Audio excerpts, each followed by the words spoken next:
All right, I'm going to go ahead and call public safety meeting to order, please. All members are present, and we did hold a meeting last week. Can I get approval of those minutes, please? All in favor? Anyone opposed? All right. We have two new pieces in front of us. Our first piece, authorizing the mayor to enter into a contract or contracts after publicly advertising for bids for the purpose of miscellaneous materials and services needed by the Department of Public Safety and for a period of time not to exceed 3 years, approving the specifications, therefore, and declare an emergency.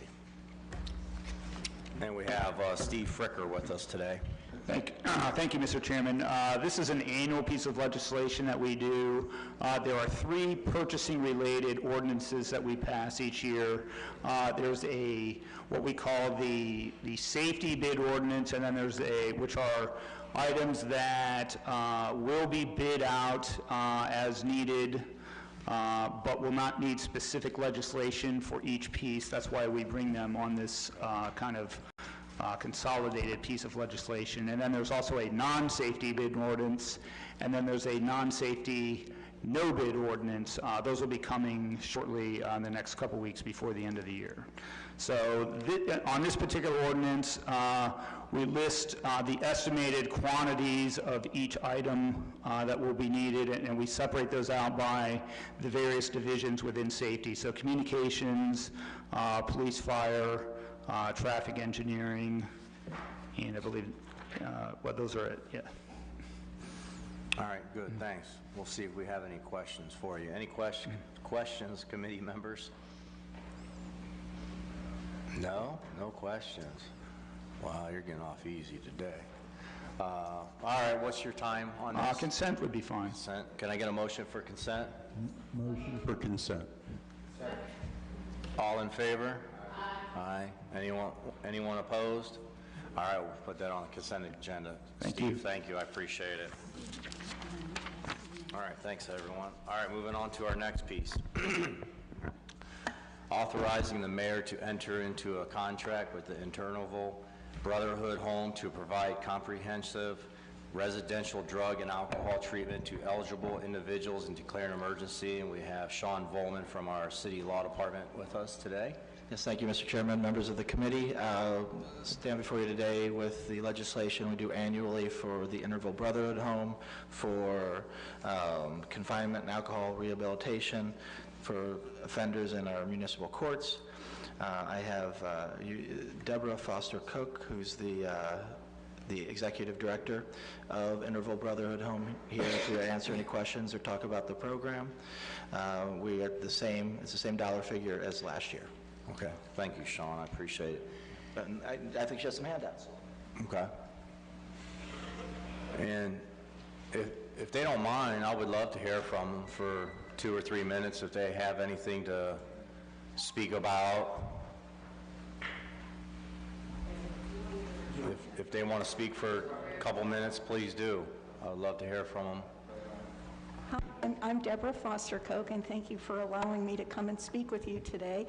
Our residents are generally with us from between 60 and 90 days, and during that time they are getting individual counseling, group counseling, a lot of education about the disease of addiction, and a lot of training and support in developing a personal program of recovery, which really includes the spiritual component of recovery.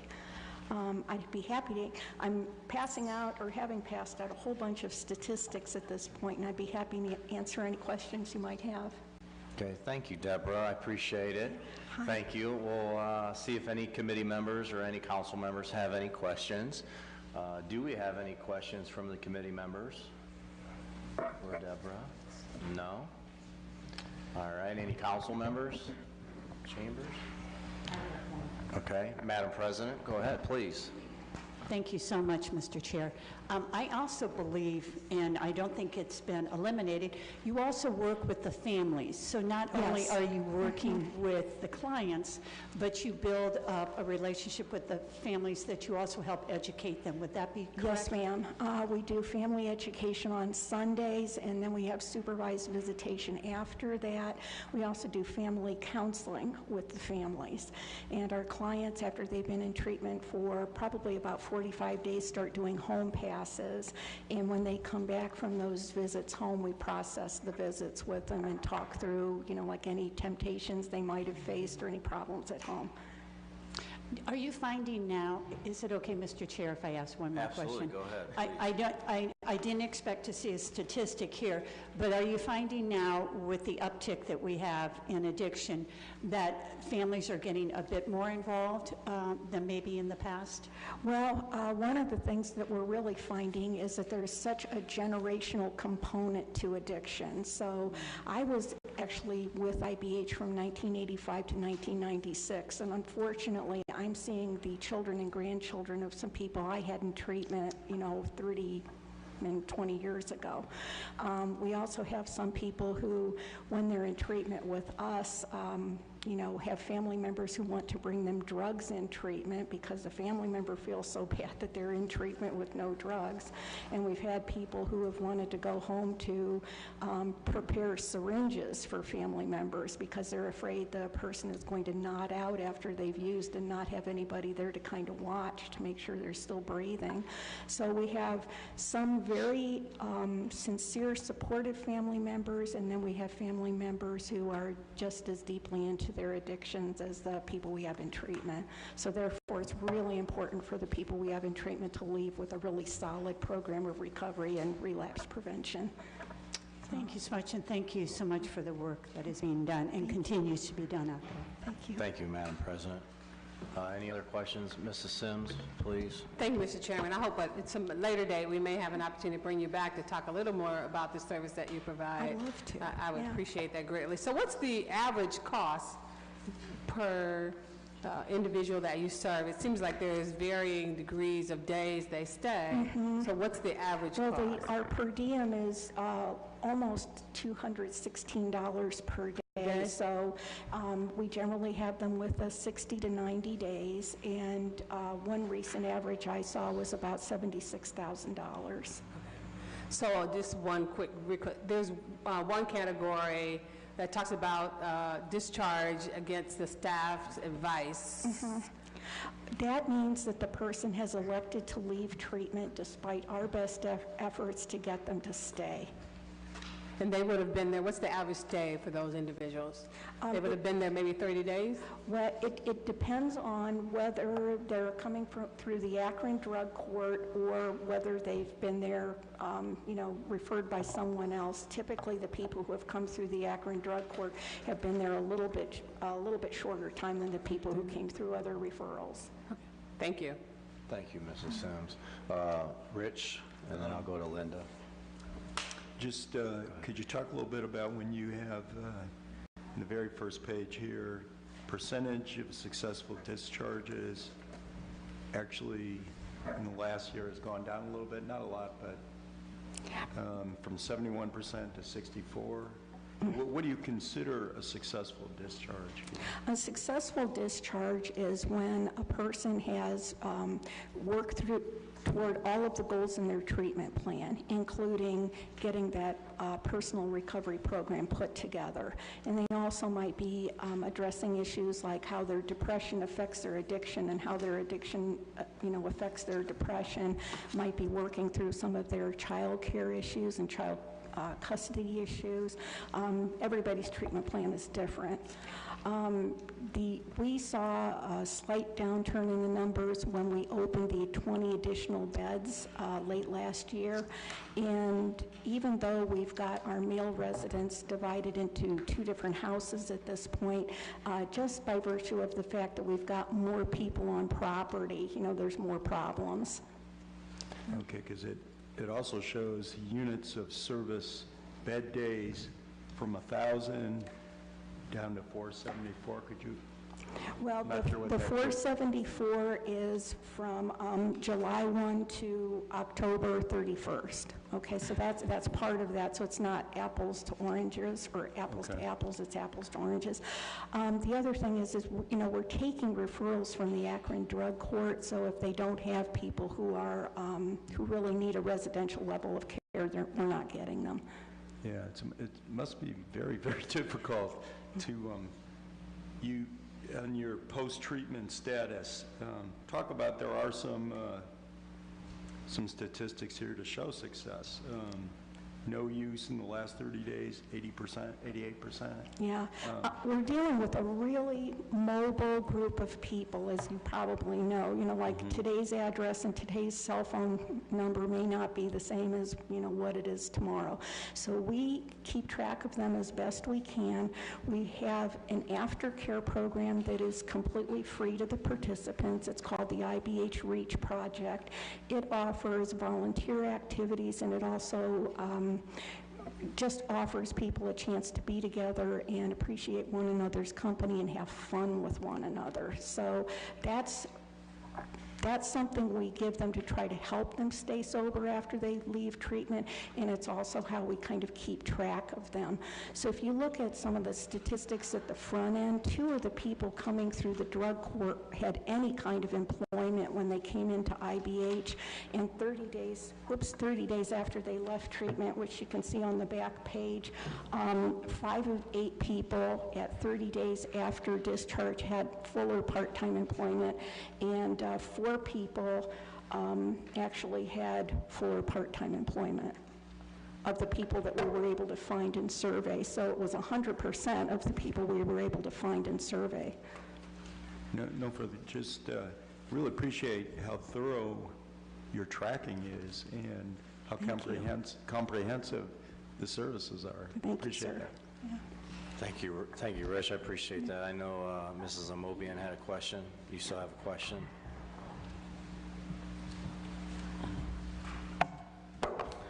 Hi, Deborah. Just curious about, I'm looking on page 4, where, and I don't know if this is reflective of what is happening. I know that there's a lot of focus on opiates and, you know, heroin and all that. What about the cocaine crack problem?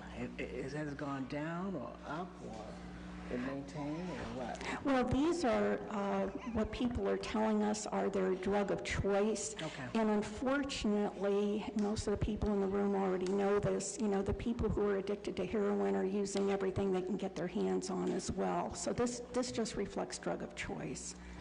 And page 1, these are the number of employment staff you have, or these are individuals that, oh, these are the individuals whether they were full-time employed or part-time? Right, when they were coming in. What size is your staff? We have about 100 people on the payroll right now. It's split about half and half between full-time and part-time. Okay. I can't imagine the stress that this epidemic has put on your staff. Are you finding much turnover in your staff as a result of all this work? Some turnover, but what we're really trying to do right now is support people. So about 2 weeks ago, we had a special program led by 2 hospital chaplains, you know, to talk about grief and loss and finding the hope in, you know, everything that people are dealing with. And we're going to set up a crisis team, you know, when somebody passes, you know, to help people deal when someone passes away. And my last question, Mr. Chair, the number of deaths, do you keep track of those as best you can? Well, I know we've got a whole file folder of obituaries, and we talk amongst ourselves, but I don't think we've ever totaled up how many deaths there have actually been. Okay, thank you. Thank you, ma'am. Thank you. Any other questions or comments? Sean? Consent agenda is fine. That's fine. We have a motion from Mr. Swirsky and a second from Mrs. Sims. All in favor? Aye. Anyone opposed? Thank you. And Deborah, thank you for all the information, especially the handout. It's very important. I also want to acknowledge that we had our city prosecutor and our chief, Ball, and Captain Shanae in attendance, and a few other members from Akron Fire and Akron Police. So with that, we're adjourned. Thanks. Thank you.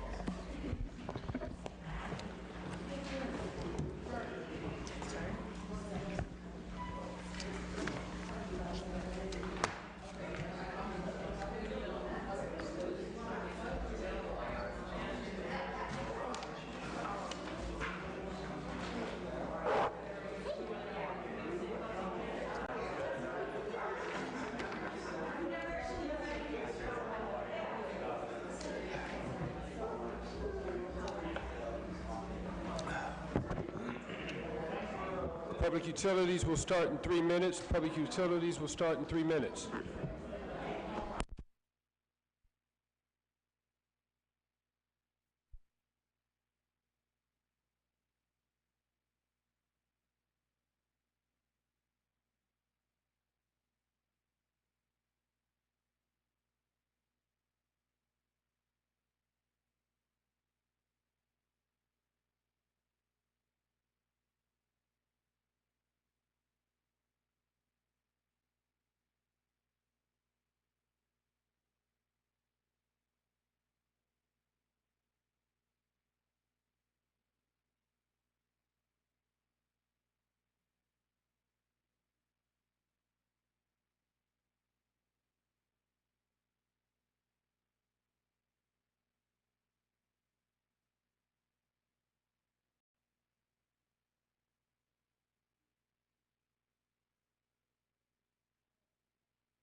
The order. Sit down there if there's any Swartzky was sitting there. Thank you.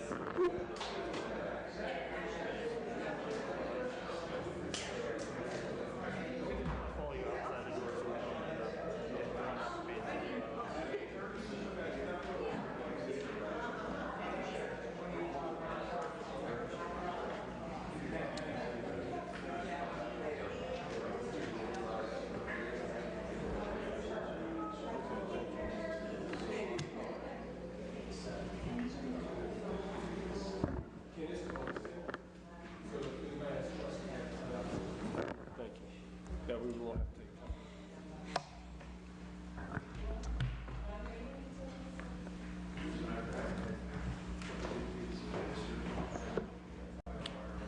Okay, I'd like to call Public Utilities meeting to order. I'd like to make note that all members are present except for Councilman Freeman. If I can get an approval, please, on our last meeting's minutes. Motion to approve? Okay, been moved and second. All in favor? Aye. Any opposed? Okay, so motion carries. Okay, we have one piece on the old agenda, and we'll continue to take time on that. And we have one new piece, and this is an ordinance authorizing the purchasing agent, after publicly advertising for bids, to enter into a contract or contracts for the sale of trees on the properties in Geauga County and declaring an emergency. And we have with us Mr. Little. Thank you, Mr. Chairman. Mr. Glocheski will give us a brief explanation of this ordinance. Thank you. Thank you, Mr. Chairman. The city had a forestry program until about the mid-80s that we managed internally. It was a way that the city could manage some of the watershed properties, but also come up with a little bit of revenue to bring into the city. When we had the large amount of retirements back with the voluntary separation plan, we lost a lot of knowledge, and what we tried to do in the Water Bureau was pull all of our old reports together to kind of get caught back up. And something that came out of that exercise was the city had a forestry program and had used it with no negative impact to water quality to make a little bit of revenue for the city. So we looked into that, and basically what we're doing today is asking for permission to put out one parcel up at Ladue Reservoir for bid for a sustainable forestry harvest. Just to see how that would go, I've given you the proposal here for your review there.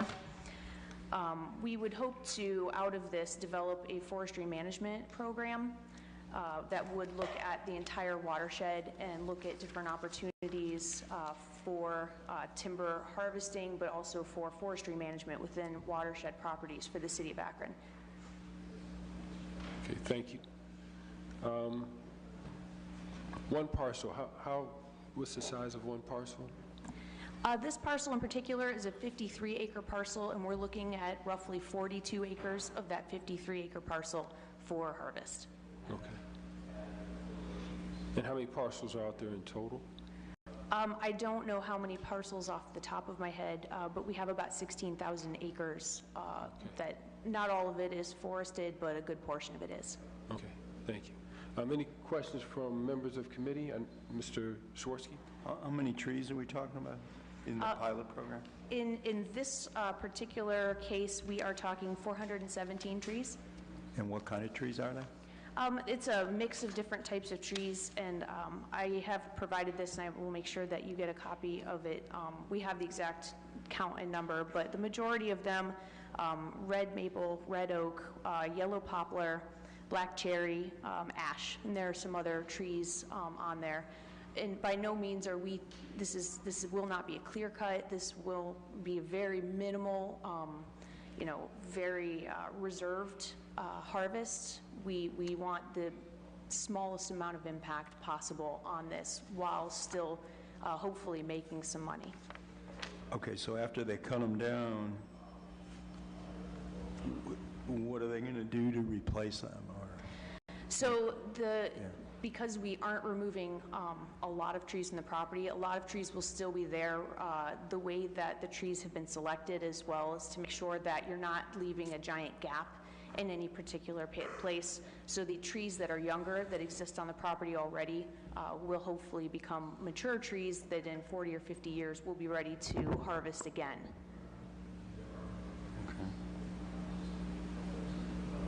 Who is the forester? Right now, we're working with Dan Castellucci out of Frontier Woodland Services. Frontier Woodland Services.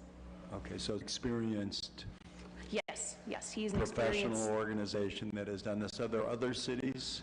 Are we unusual in that we've done a lot of forestry around our water supply? Is that, or are there other cities that have done this? When we were looking into this, we talked a lot with Muskingum in central Ohio.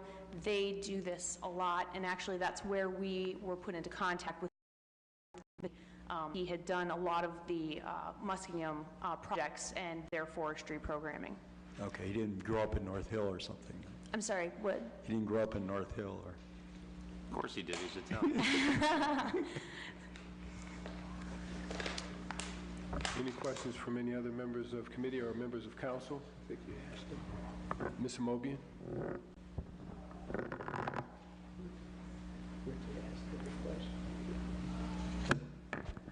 This may be written somewhere, but how much do you anticipate making? And you earn the money by selling wood from the trees, or how? Yes, so the forester and the price on the timber can vary based on market value at the time that it's harvested. If this is approved, then we would have the bid go out, but then there's a whole year that whoever won that bid would have the opportunity for any time within the next year to go and harvest. So roughly $50,000 to $70,000 based on the trees that are marked, those 417, which is roughly about 10 trees per acre. Yeah, and so the money comes from those foresters or those loggers who come out, they buy the actual trees, they take them off site and then process them into lumber or veneer or whatever. Any other questions? Just, there's a reference to the bidders operating using city guidelines. Mm-hmm. So within that, basically, anything that law would determine as far as, hiring out, that kind of thing. Those particular details that, insurance and that kind of. Oh, you're talking about those kinds of professional practices. Mm-hmm, yes. Is this somehow tying with our tree plan in any way? Could we, any of that? Go ahead. Oh, I thought you were. I was just kidding. You were. Oh. Go ahead and finish. Well, I'm asking that. Okay, so we do have a tree planting program actually within the watershed as well. We plant between 3,000 and 4,000 trees, saplings every year. So, and we've done that since 2011 as a separate program from this. And we tried to plant trees that we feel will have value for the city in 30, 40, 50 years, as well as having value for water quality. So we will continue having the tree planting program. This is a well-forested area, so, even if we did go in and plant saplings, there's already a lot of trees, younger trees and older trees that will still remain on this property that would actually probably outcompete any saplings that we would plant there.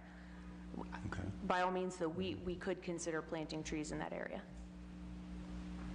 Okay, and it says we're going to manage and oversee the timber company. Mm-hmm. So who's that? The service department or who? It would be the watershed division. We have the water protection supervisor. Are you the watershed division? Yes. Yes, so my staff and I, yes. I think last time you had won some awards for the city. Is that correct? For water, I forgot what the awards you... We recently received a grant to look at beneficially reusing the sludge, the waste product from the water treatment, to try and catch phosphorus. Okay, so You have a strong environmental track record. I've got a lot of things going on. And we have a lot of things going on. Yeah, I see it on the top of your head. Okay, Mr. Fusco? Thank you, Chairman.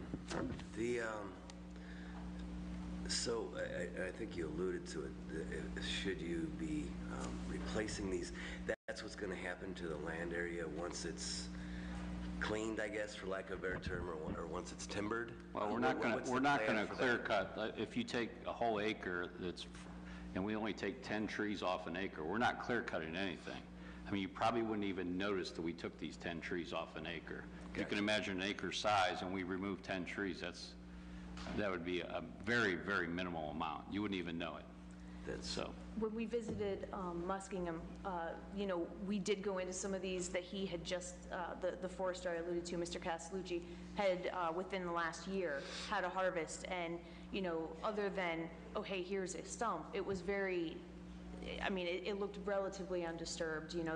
They did have to put a road back to get access to some of that equipment. But other than that, the disturbance is really minimal on these kinds of projects. Good. So they're responsible for the entire cleanup and everything? Yes. Everything's going to be They removed? put it back the way they found it. All spoils, blah, blah, blah? Yes. Okay, good. Thank you. Any other questions? Just for my edification down the road, be interesting to find out when you mentioned black cherry and you mentioned the oak, probably because those are the ones I'm familiar with, I would think those have some of the higher value. But it would be good to know which trees have the higher value and which ones give us the best environmental impact. So in the future, we concentrate on planting those for two reasons. One, because they help sustain, I know this is a concern of Mr. Swirsky's, help protect the watershed area. But the other thing is, when you say 16,000 acres, and I'm looking at this number times 16,000, if the market would bear just taking 10 trees off of each one, that can help with a lot of our cash flow problems. Again, I don't know if the market could bear that, but it would be good to know so that in the future when we're planting trees that have the greatest return value for us. Yeah, Davy Tree has a program online that is a free program that kind of values what different species of trees and different ages and all that, what that value of that timber would be, or what the value environmentally of those trees are. And it does vary year to year even. But we've used that, and we've used advice from other forestry programs in determining which trees that we purchase, those seedlings, to make sure that we're planting something that will continue to support and give value back to the city. Okay, thank you. So if there aren't any other questions, I believe you did say that consent would be fine. Motion for consent. If I can have a second, please. Okay, the motion is second. If there isn't any further discussion, all those in favor? Aye. Any opposed? Motion carries. Thank you very much. Oh, excuse me, Mr. Luttle, I do want to ask one thing before we close out the meeting. And I know Mr. Moore was the one who said this, and you had given me some information. If we can have an update, since we're getting ready to prepare to go into the budget process, on where we are in analyzing the possibility of using the program that Stowe used, where they worked with the special needs children in regards to painting their fire hydrants. And I know you gave me a report on what it would cost. When that information regarding where we are in that process and evaluating that, if we can also just make the presentation of the information you gave to me on the cost difference of having a professional company and just citizens paint as well. Okay. Okay, thank you. Now with that, thank you, sir. If there's anything else to come before us, motion to adjourn? Okay. Second. Thank you.